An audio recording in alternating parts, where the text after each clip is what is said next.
All right, we're going to start Chapter 3, Physiology of Sexual Arousal and Response. So here's a critical thinking question for you. What causes people to be sexually aroused? Is it magic or chemistry? Now, this is an interesting question because Valentine's Day is coming up, February 14th, and we want to know what causes people to become sexually aroused and also to fall in love. And basically, is it something like in the fairy tales where it's magic, or is there something happening in the brain and the body physiologically, or is it a mix of both? So we're going to talk about that today in this chapter. What hormone has been called the hormone of desire? Now think about this. We've got a lot of different hormones in the human body, and we want to look and kind of think about what is the hormone throughout time that has been called the hormone of desire. And the answer to that is testosterone. Testosterone has been called the hormone of desire because it is necessary for both men and women to have a desire for sex, or that is, to have a libido. So, men have more testosterone, women have less, but it is necessary in both sexes for them to be able to have a sex drive. Oh, excuse me. I have been having the worst allergies, and my nose has been itching all day, so I apologize. The chemistry of desire.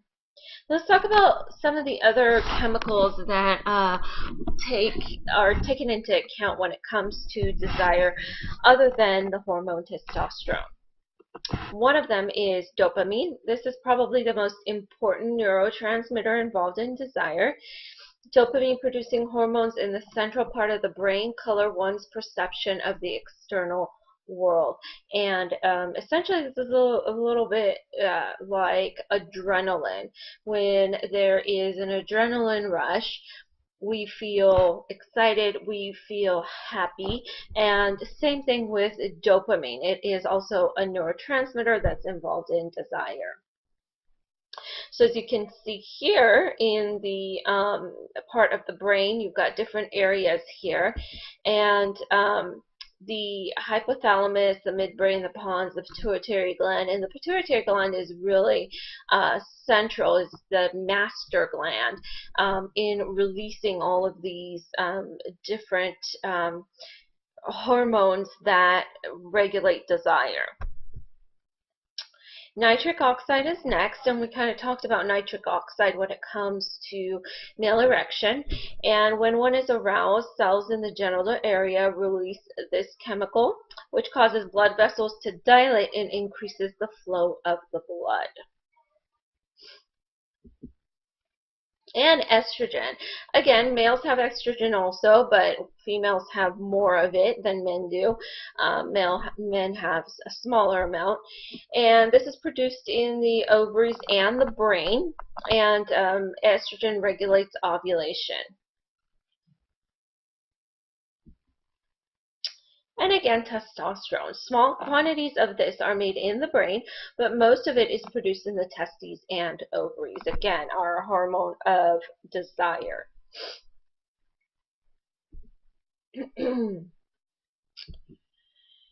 Other things that we want to talk about when it comes to desire, I don't know if you've heard of the term, or most of you might have heard of the term pheromones. Pheromones are produced in the armpits.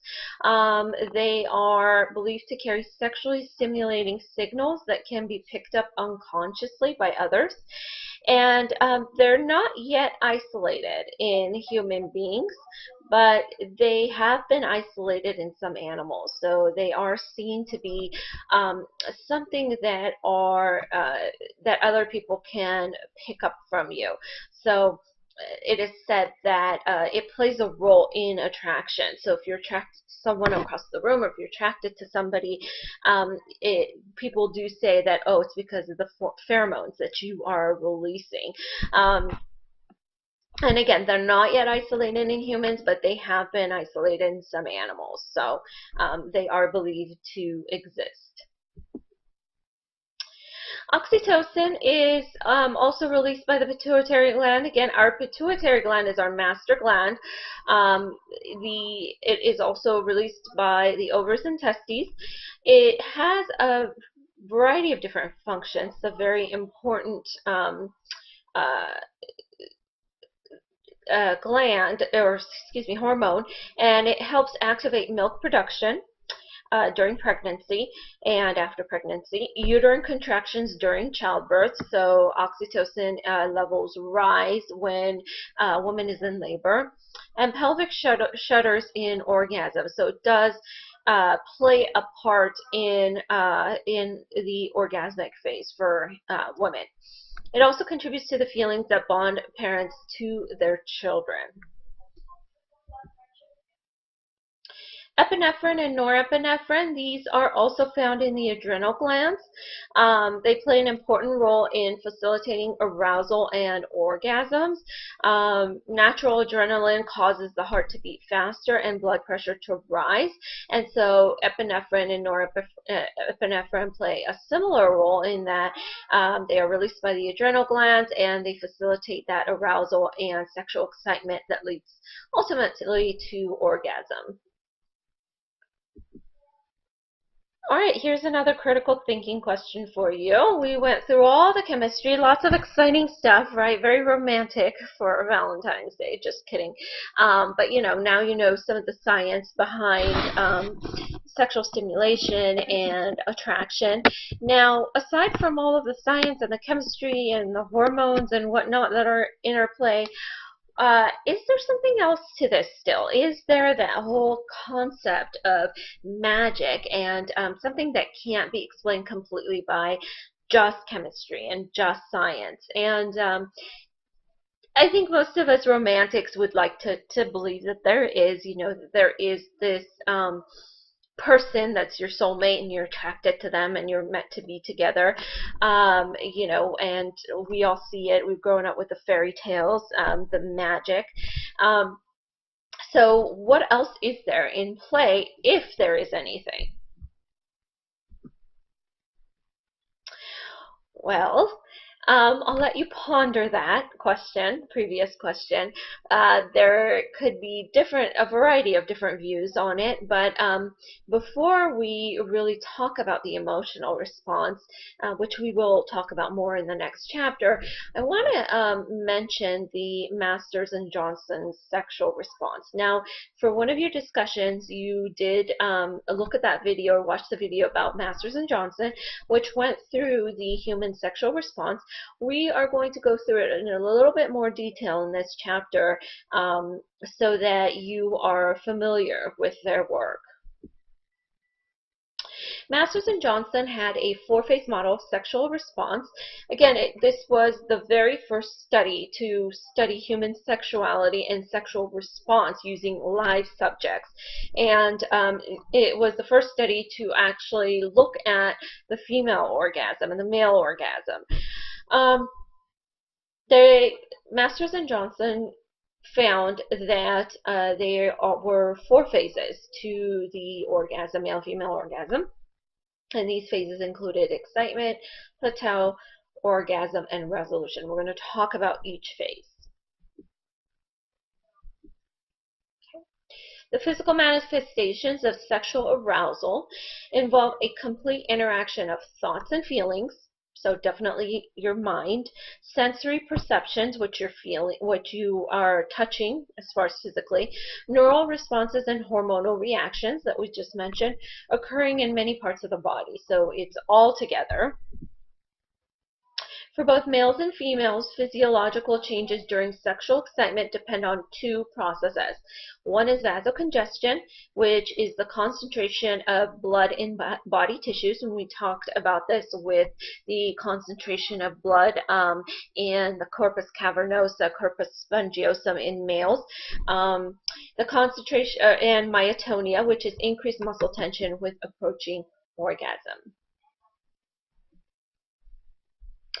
So this shows the typical four stages of the female and male sexual response.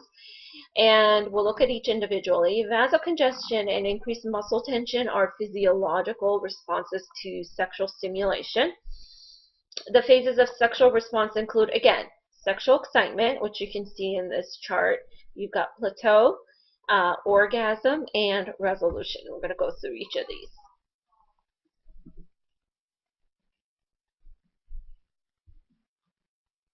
Okay, so first stage is excitement. This is where the heart rate increases, something known as tachycardia in medical terms.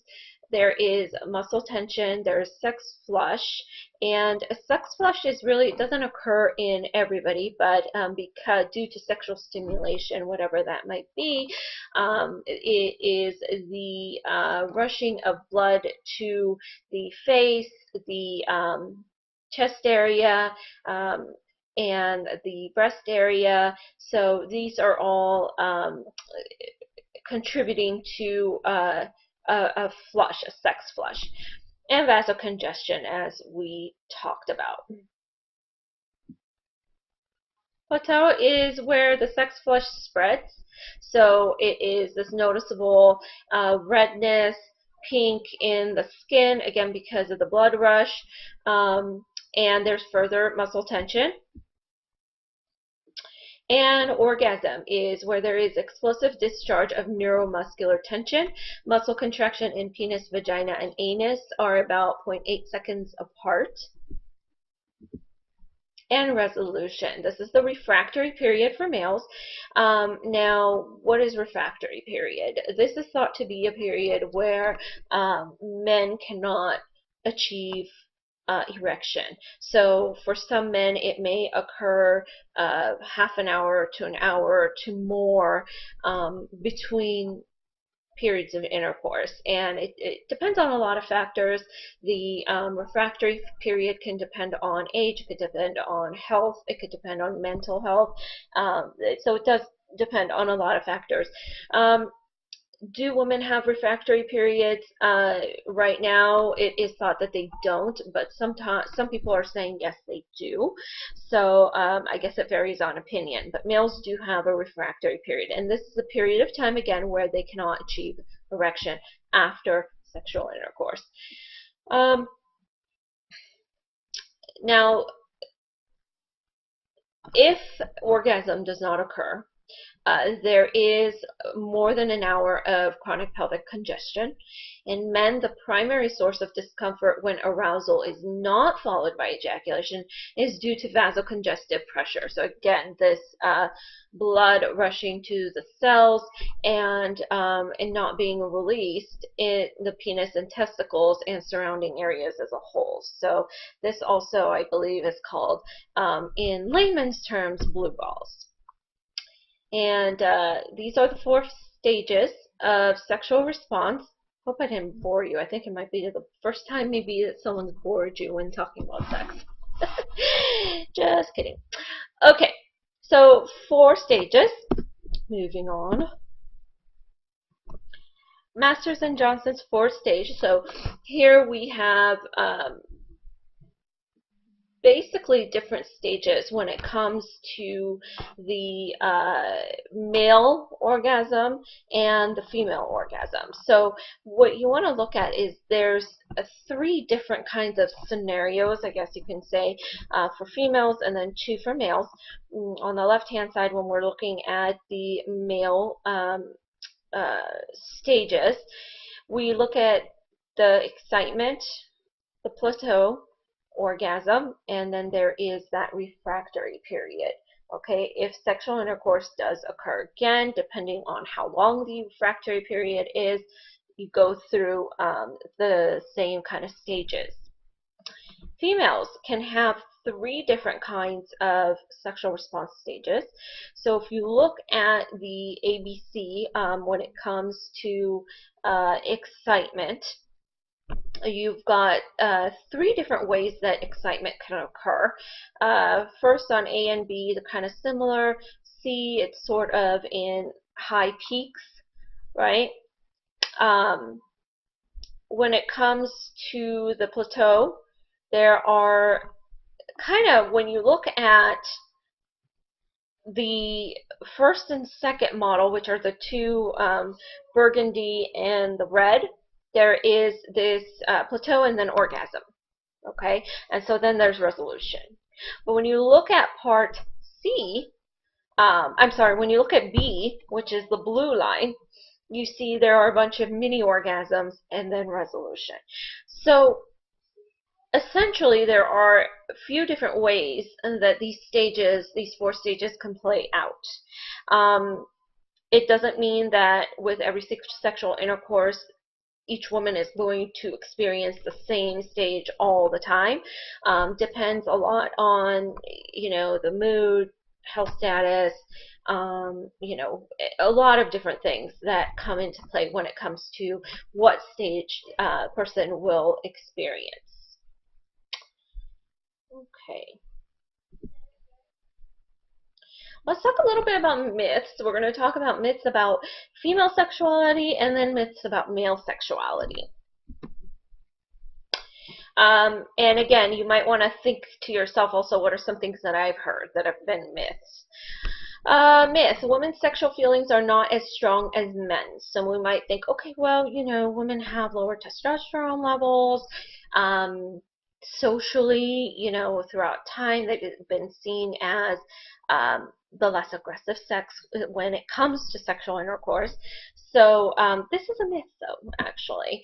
The fact is that women's sexual feelings can be every bit as strong as men's. Their desire or drive for sex can be just as powerful, and their sexual pleasure can be as well. A woman's clitoris contains as many nerves as the head of a man's penis, but in a much smaller area. So the sensations she feels there can be very intense. Some women also enjoy multiple orgasms, whereas this is less common among men because of the refractory period. Another myth, women like it hard and fast. Fact. In real life, women seldom complain about their partners not being hard and fast enough. They do, however, often comment that they like to feel more connected with their partners, and they like more tenderness and slow, gentle touching all over their bodies. This softer, slower style can also be extremely pleasurable for the man and take away from the pressure to just perform. Myth, most women don't masturbate. I lowered my voice because literally my son is in the next room. And he's talking to his friend on the Xbox, so I'm thinking, okay, maybe I'll be safe. Okay. Fact. So, myth is most women don't masturbate. Fact, according to most surveys, about 2/3 of women masturbate at some time in their lives. They may do so to relax, to get to sleep, and for various other reasons. They may engage in self-pleasuring whether or not they have a partner. So that's another myth. Okay. Myths about female sexuality. Excuse me. God, I know this is weird, but I've got such horrible allergies. A woman needs to have an orgasm to feel satisfied. Fact, many women, whether they normally have orgasms or not, can be very satisfied without an orgasm. On the other hand, a woman who has an orgasm may be satisfied physically but not emotionally. So they both kind of have to come together. Myth, vaginal orgasms are better than clitoral orgasms. So what the heck is this? This might confuse you. Fact, this is a meaningless distinction as the clitoris is always involved in triggering orgasms in women, even though women may experience orgasms that feel very different from each other. So the whole idea here is that it's a myth that male to female intercourse is the mature orgasm, as Freud had that idea, and clitoral stimulation is the immature orgasm. So we know that the clitoris extends much further into the body than originally thought, and this may be why women sometimes feel an orgasm in the vagina more strongly than in the glans or head of the clitoris.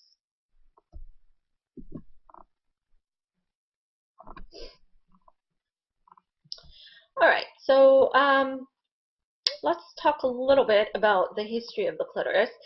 In 1559, the discovery I think that term is hilarious. The discovery of the clitoris by Renaissance anatomist Rialdo Colombo discovers clitoris. So pretty and useful a thing. Sort of like Columbus discovered America, I guess. Just kidding. Sinistrari, a Roman inquisitor of the early 16th century, fantasized about women with elongated clitorises raping men. They had issues back then. I don't know what they were smoking, but 19th century, concept that a supposedly enlarged clitoris signified various forms of female moral degeneracy, nymphomania, masturbation, tribadism, or lesbian activity. Again, if you kind of notice, it's usually men that are doing this research on the clitoris. 1905, Freud works toward a differentiation of clitoral vaginal orgasms. Again, I just mentioned this. We'll talk about it a little bit more. Vaginal orgasms being defined as the mature version, which is penile vaginal intercourse, and then clitoral orgasms, which are clitoral stimulation and masturbation. This is that was denoted as or viewed as the immature orgasm. This is further worked out in 1925 essay Female Sexuality. Masters and Johnson in Human Sexual Response in 1966, we just mentioned this. Note that any sort of orgasm is okay and that there is no physiological difference. So their study was very revolutionary in that it went against what Freud was saying about the correct way and the incorrect way of having an orgasm. Okay, let's talk a little bit more about the female sexual response. For women, the first sign of sexual excitement is the moistening of the vaginal walls or sweating. Breathing and heart rate increase. The nipples become erect and the breasts may enlarge somewhat. And the uterus elevates. So the uterus usually has a position and it elevates.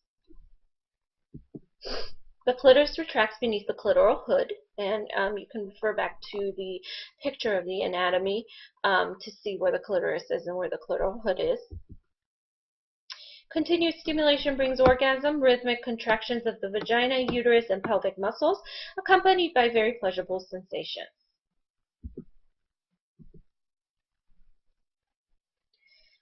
All right, so as we can see here, we're looking at what the genital structures look in the female during, the aroused state. And as we see in the vagina, there's increased length and width in the vagina during the aroused state, increased blood flow, and increased lubrication. In the clitoris, there's increased blood flow, which leads to engorgement, or the clitoris becomes bigger. Labia minora, increased blood flow, and again, engorgement. So again, in our female sexual response cycle, we've got excitement, plateau, orgasm, resolution. In excitement, there is, I'm gonna have to end at this slide, okay? Because let's stop at this slide and then I'll do part 2 in the next slide. Sorry, I didn't mean to end so quickly, but this was where I wanted to end, and then we'll do part 2 we'll do the next slides in part 2.